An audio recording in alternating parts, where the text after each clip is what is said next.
Hi, I'm Paul Battaglia, and this is section 4.2.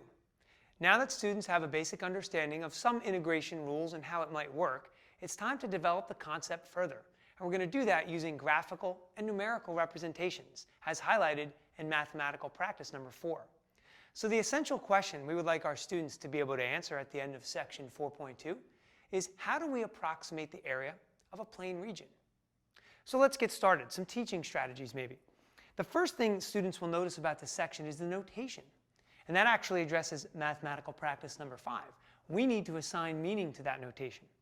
I'm specifically talking about sigma notation. Now, some of the students in your class may have seen this already if they've studied series and sequences. And remember, some may have not.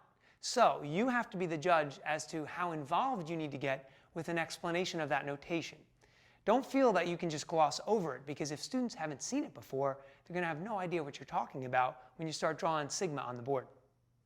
Now, to that end, where do we go from here? Well, we look at the rectangles we use to approximate area. And we can either use circumscribed rectangles or inscribed. Make sure students know the difference. Circumscribed is outside the curve and inscribed is inside the curve. The challenge for students might be trying to get them to understand when we have a sum that is an overestimate of the area versus an underestimate. So example 4 does a great job of looking at upper and lower sums. Feel free to walk through that example with your class. Now here's a common mistake you have to watch out for in this section. You'll notice that all the rectangles we're using are of equal widths. And because of that, students start to make assumptions. They assume that when we do this, we'll always use equal widths. Well, remind them that there's a section coming, 4.3, where Riemann sums are discussed. And in those cases, we don't necessarily always have to use equal widths. If you want to go a little further, try using a table with intervals that are unequal and ask them, how would this change the way we find the area under this curve? And what we're looking for is students who try and blanket that and say, I think you could just do length times width times 5 rectangles. Well, of course, we can't do that now because the widths are not the same.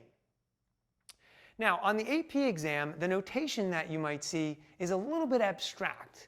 Now, if the abstractness is a bit much for your class, or if you feel uncomfortable with their ability to navigate through it, understand it's very important foundationally to develop this concept. And if students don't see it now, they may see it in a college calculus class. However, due to that abstractness, if you feel or your class feels more comfortable with the approach used in 4.3, feel free to explore that as well. I hope these tips have been helpful. I'm sure you'll find much success in section 4.2.